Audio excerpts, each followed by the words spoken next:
రాజు తలుచుకుంటే దెబ్బలు కొదవే ఉందని జగన్మోహన్ రెడ్డి తలుచుకుంటే ప్రజా సొమ్మును మంచినీళ్ళ ప్రాయంగా ఖర్చు పెట్టడానికి పెద్ద కొదవే ఉండదు. ఇప్పటికే జగన్మోహన్ రెడ్డి ఆ ప్రజాధనాన్ని ఏ విధంగా దుర్వినియోగం చేశాడో ఒక్కొక్కటిగా బయటకు వస్తుంది. తాజాగా ఋషికొండ ప్యాలెస్, మన ఋషికొండ అనగానే మనకు గుర్తొచ్చేది ఏంటి? జగన్మోహన్ రెడ్డి పర్యాటక ప్రాంతమైనటువంటి ఋషికొండకు గుండు కొట్టి 500 కోట్లతో తాను నిర్మించుకున్నటువంటి అతిపెద్ద ప్యాలెస్ ఇప్పుడు అందరికీ గుర్తొస్తుంది. సో ఆ అతిపెద్ద ప్యాలెస్కు సంబంధించిన ఒక రహస్యం ఇప్పుడు తాజాగా వెలుగులోకి వచ్చింది. ఆ ప్యాలెస్కు గత నవంబర్ నుంచి ఇప్పటి వరకు కూడా విద్యుత్ బకాయిలు చెల్లించలేదు. అంటే దాదాపుగా 8-9 నెలల నుంచి విద్యుత్ బకాయిలు చెల్లించలేదు. సరే మహా అయితే ఏముందిలే, ఒక 5-6 లక్షలు కరెంటు బిల్లు వచ్చి ఉంటుందేమో, దానికేముందని మీరు అనుకుంటే పప్పులో కాలేసినట్టే. ఎందుకంటే నెలకి 7 నుంచి 10 లక్షల రూపాయల కరెంటు బిల్లు వచ్చింది. యావరేజ్న 6 నుంచి 8 నెలలకు దాదాపుగా 60 లక్షల రూపాయల కరెంటు బిల్లు వచ్చింది. ఇప్పటి వరకు ఒక్క నెల బిల్లులు కూడా గతంలో ఉన్నటువంటి వైసీపీ ప్రభుత్వం కానీ పర్యాటక శాఖ కానీ చెల్లించలేదు. దాంతో ఇప్పుడు విద్యుత్ శాఖ అధికారులు ఋషికొండ ప్యాలెస్కి అయితే నోటీసులు జారీ చేయడం జరిగింది. మరొక్కసారి జగన్మోహన్ రెడ్డి ఏదైతే ఈ ధనదాహం ఉందో అది మరొకసారి బయటపడింది. వాస్తవానికి ఋషికొండ ప్యాలెస్ వినియోగంలోకి వచ్చి ఉండుంటే అక్కడ సెక్రటరేట్ కానివ్వండి లేదా జగన్మోహన్ రెడ్డి నివాసం కానీ ఆల్రెడీ ఏర్పాటు చేసి రన్నింగ్లో ఉండుంటే సరే వచ్చిన కరెంటు బిల్లుకి ఒక అర్థం ఉంది. సరే ఎక్కువ వచ్చిందా తక్కువ వచ్చిందా పక్కన పెడితే ఒక అర్థం ఉంది. కానీ నేటికి ఆ ఋషికొండ ప్యాలెస్ ఓపెన్ కాలేదు, అందులో ఎవరు నివాసం ఉండలేదు. మరి 60 లక్షల కరెంటు బిల్లు ఎలా వచ్చింది? 60 లక్షల కరెంటు బిల్లు ఎలా వచ్చింది? పోనీ జగన్మోహన్ రెడ్డి దిగిపోయే నెల బిల్లు కట్టలేదు, చెల్లించలేదు అంటే అది వేరే విషయం. 8 నెలల నుంచి దాదాపుగా 8-9 నెలల నుంచి ఎందుకు విద్యుత్ బకాయిలు చెల్లించలేదు? వాస్తవానికి దీని నిర్వహణ బాధ్యతలు నిన్నటి వరకు ఎవరు చూసుకున్నారు? పర్యాటక శాఖ చూసుకుంది. అంటే రోజా మంత్రిగా ఉన్నటువంటి పర్యాటక శాఖ ఋషికొండ ప్యాలెస్ నిర్మాణం మొత్తాన్ని, దాని బాధ్యతల మొత్తాన్ని చూసుకుంది. మరి అలాంటి ఋషికొండ ప్యాలెస్కు ఎందుకు విద్యుత్ బకాయిలు చెల్లించలేదు?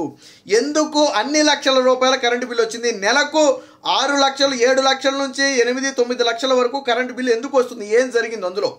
ఒక వ్యక్తి కూడా నివాసం ఉండని భవనానికి ఎందుకు అంత కరెంట్ బిల్ వచ్చింది? ఒకవేళ నిజంగా ముందే విద్యుత్ సప్లై ఇచ్చిండుంటే దానికి తగ్గ బిల్లు రావడంలో తప్పులేదు. సరే 50,000 లక్ష వచ్చిందంటే దానికి క్యాపబిలిటీకి అది అనుకోవచ్చు.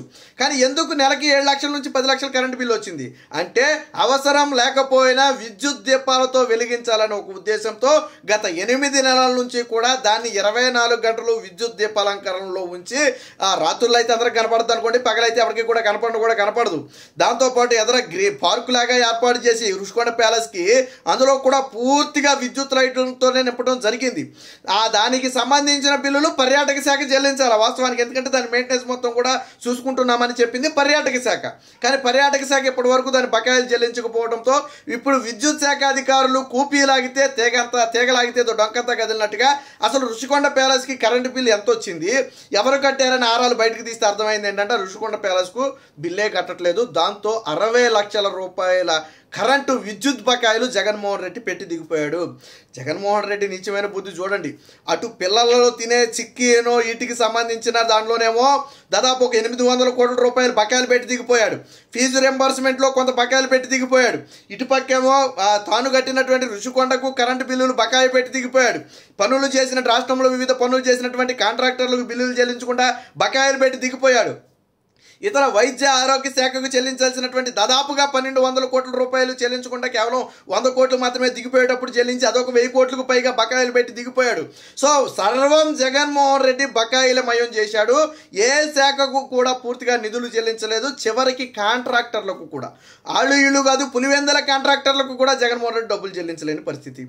సో ఇప్పుడు ఋషికొండ ప్యాలెస్కు కూడా కరెంటు బకాయిలు. ఇంకా ఇప్పుడెప్పుడే లాక్డౌన్ మొదలు పెట్టారు.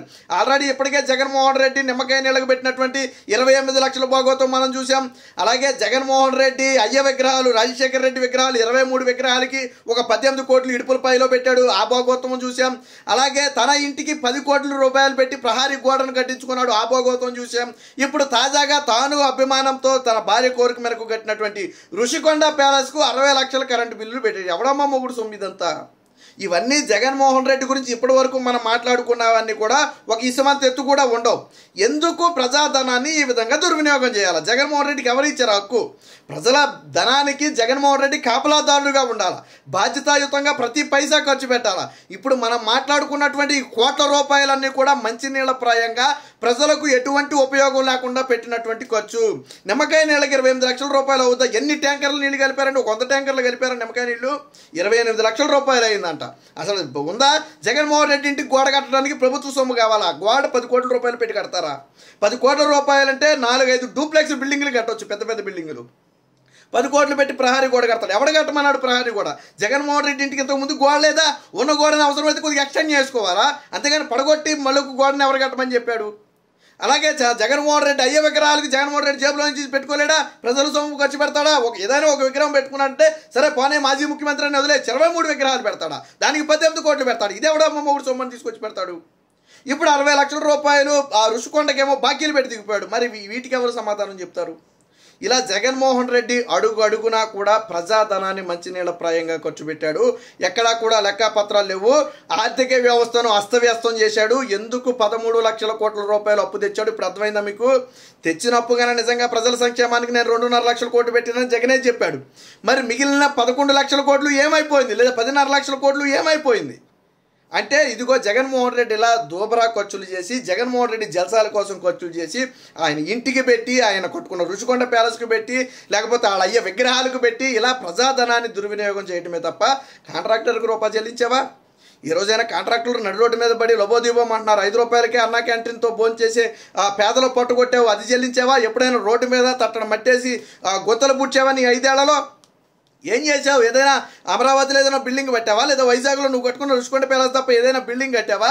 లేదా ప్రజలకు ఉపయోగపడే ఏదైనా కార్యక్రమం చేసావా? ఏదైనా ఒక ప్రజా ఉపయోగకర కార్యక్రమానికి పెద్ద ఎత్తున పెట్టు. ఒక కంపెనీ తీసుకురావడానికి నువ్వు దానికి ఖర్చు పెట్టు, తప్పులేదు. లేదా ఒక 100 మందికో 200 మందికి ఉపాధి కల్పించడానికి నువ్వు ఏదైనా ట్రైనింగ్ సెంటర్ పెట్టు, తప్పులేదు. కానీ ఎందుకు పెట్టావు? ఈ ఖర్చు అంతా ఎవరి కోసం పెట్టావు? గతంలో స్కిల్ డెవలప్మెంట్లో చంద్రబాబు గారు 100 కోట్లు అవినీతి చేశారని మాట్లాడావు. ఆయన లక్షలాది మంది విద్యార్థులకు స్కిల్ నేర్పాడు ఆయన. దాన్ని నువ్వు స్కామ్ అన్నావు. కానీ ఈ రోజు నువ్వు ఒక్కడికి కూడా ఉద్యోగం ఇవ్వలేదు, ఒక్కడికి కూడా స్కిల్ నేర్పలేదు. కానీ నువ్వు 100 కోట్ల రూపాయలు ఖర్చు పెట్టావు. మరి దీన్ని స్కామ్ అనాలా, దాన్ని స్కామ్ అనాలా? ఇంకా లెక్కల గురించి, శాండ్ గురించి, ఇతర వీటి గురించి, గనుల గురించి మనం మాట్లాడుకోవాలా. 8,000 కోట్లు దోచుకున్నవారు రేపటి రోజున లెక్కపత్రాలన్నీ కూడా బయటకు వస్తాయి. నూతన ప్రభుత్వం జగన్మోహన్ రెడ్డి చేసినటువంటి ఈ ఏదైతే అసంబద్ధ పద్దులు ఉన్నాయో, గతంలో కాకుగూడ ఏం చెప్పింది? 50,000 కోట్ల రూపాయలను లెక్కపత్రాలు లేకుండా వైసీపీ ప్రభుత్వం ఖర్చు పెట్టిందని గట్టిగా హెచ్చరించడమే కాకుండా కేంద్ర ప్రభుత్వానికి నివేదించింది. 50,000 కోట్ల రూపాయలకి లెక్కపత్రాలు లేవు. ఎందుకు లేవు అంటే జగన్మోహన్ రెడ్డి అయ్యే విగ్రహాలకు పెట్టుకున్నందుకు, జగన్మోహన్ రెడ్డి ఇంటి గోడకు పెట్టుకున్నందుకు, ఇదిగో ఋషికొండ ప్యాలెస్కు బకాయిలు పెట్టినందుకు, ఇవన్నీ కూడా లెక్కపత్రాల్లో లేకుండా పోయాయి. ఈ ఖర్చులన్నీ కూడా సరే ఋషికొండ ప్యాలెస్కి ఇంకా బిల్లే కట్టలేదు అనుకోండి, కానీ 10 కోట్లతో కట్టుకున్నాడు కదా, 18 కోట్లు పెట్టి అయ్యే విగ్రహాలు పెట్టుకున్నాడు కదా, 28 లక్షల నిమ్మకాయ నెలగని పెట్టాడు కదా.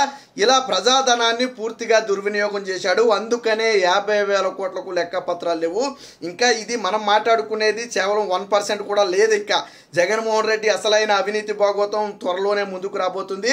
దీనికి ఖచ్చితంగా జగన్మోహన్ రెడ్డి చెప్పాలి, సమాధానం చెప్పాలి. ఖచ్చితంగా ఋషికొండ ప్యాలెస్కు చెల్లించాల్సిన 20 లక్షల బకాయిలను జగన్మోహన్ రెడ్డి నుంచే వసూలు చేయాలి. అవసరమైతే ఆస్తులు జప్తు చేయాలి, లేదా సంబంధిత అధికారుల నుంచి వసూలు చేసి కట్టాలి తప్ప ప్రజాధనాన్ని కట్టడానికి ఎటువంటి అవకాశం లేదు. నూతన ప్రభుత్వం ఆ విధంగా చర్యలు తీసుకోవాలని చెప్పి ప్రజలందరూ కోరుకునే పరిస్థితి.